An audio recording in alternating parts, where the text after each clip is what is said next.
చెప్పబడిన వాక్యము ప్రకటన ముందే 750 సంవత్సరాల క్రితము ప్రవక్త అనే యెషయా ప్రవచించిన ఈ ప్రవచనము 2025 సంవత్సరాల క్రితము నెరవేర్చబడింది. ఏమిటి ఈ ప్రవచన సారాంశము అంటే గనక,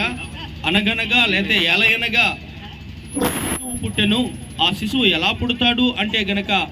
స్త్రీ పురుషుల కలయిక వల్ల కాదు, భార్యాభర్తల కలయిక వల్ల కాదు, పరిశుద్ధాత్మ శక్తి ద్వారా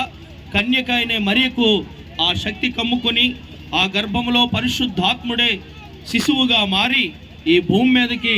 యేసును పేరున రక్షకుడుగా వస్తాడని, ఆయన మనకు కుమారుడై ఉంటాడని, కుమారుడు అనగా పున్నామి నరకము నుంచి తప్పించేవాడని, ఆ కుమారుడు మనకు అనుగ్రహింపబడుతున్నాడని, ఆ కుమారుని మీద ఏముంది, ఎందుకు పుట్టవలసి వచ్చింది, ఎందుకు ఈ లోకానికి రావలసి వచ్చింది అంటే గనక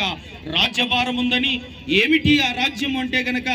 అశాశ్వతమైన ఈ రాజ్యము కాదు, మిక్కటమైన వేండ్రముతో పంచభూతాలు లయమైపోయే ఈ భూప్రపంచము కాదు, మానవ కోటికి దేవుడైన యెహోవా నిర్ణయించిన పరలోక రాజ్యమే అని, అది పునాదులు కలిగిన పట్టణమని, యుగయుగాలు అక్కడ మానవుడికి మరణం అనేది లేదని, ఆ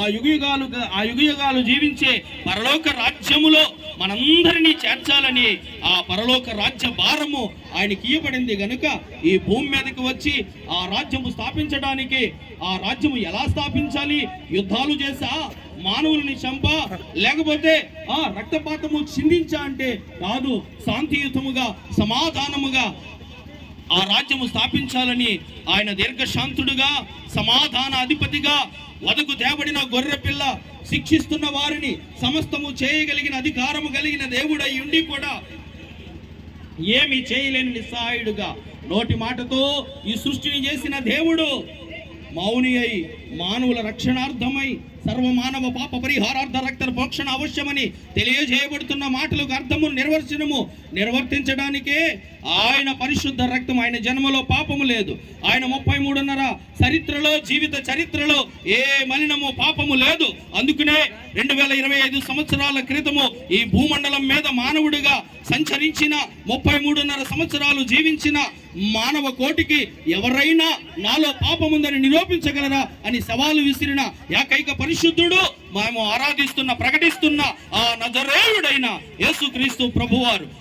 ఆ కుమారుడు గురించే ఈ వాచనము ఈ లేఖనము ప్రకటించబడిందని, ఎవరైనా ఆయన జన్మను ఆయన రక్షకుడని అంగీకరిస్తే, లేకపోతే మానవుల నిమిత్తము పరిశుద్ధ రక్తమే విమోచన కలుగజేసి స్వర్గానికి చేరుస్తుందని నమ్మగలిగితే, ఆయనే సమస్త మానవ కోటి నిమిత్తము ఏ పాపము లేకుండా ఏ తప్పు లేకుండా సమస్తము కూడా శిక్షను అనుభవించి బొచ్చు కత్తిరించు వాని ఎదుట గొర్రె మౌనంగా ఉన్నట్టు ఆయన శిక్షను తృణీకరించకుండా మానవులను రక్షించాలని మౌనిగా ఆ శిక్షను భరించి నిత్య రాజ్యాన్ని చేర్చడానికి చనిపోయాడు అనుకుంటే కాదు, పునరుద్ధానమును జీవమును నేనే అని మరణపు ముళ్ళును విరిచి మృత్యుంజయుడై 3వ దినాన తిరిగి నిలిచి, ఓ మరణమా నీ ముల్లెక్కడా, మరణమా నీ విజయం ఎక్కడా అని ప్రకటించిన లోక రక్షకుడైన యేసు వార్తను మేము ప్రకటిస్తూ ఉంటుండగా, జీవము పునరుద్ధానమైన యేసు క్రీస్తుని ఎందరూ అంగీకరిస్తారో ఆయన ద్వారానే రక్షణ, ఆయన ద్వారానే పాప విమోచన, ఆయన ద్వారానే నీవు నేను పొందుకోవాలనే స్వర్గం అనే పరలోకము. ఆ పరలోకం చేర్చబడాలి అంటే గనక, ఆ నిత్య రాజ్యములో యుగయుగాలు జీవించే ఆ పునాదులు కలిగిన పట్టణములో ఉండాలి అంటే గనక యేసు అని నీ నోరిటితో రక్షకునిగా అంగీకరించి ఆయన నామం పేరిట నీవు రక్షింపబడితే, బాప్తిసం పొందితే ఆ స్వర్గానికి అర్హుడు అవుతావు. అటువంటి కృప, అర్హత, పరలోక రాజ్య పౌరుషత్వము ఈ మాటలందరూ ఆలకిస్తున్న ప్రతి ఒక్కరి జీవితంలో పరిశుద్ధాత్మ దేవుడు అనుగ్రహించునుగాక. దేవుడి మాటలు మన దీవించి ఆశీర్వదించునుగాక. ప్రార్థన చేసు.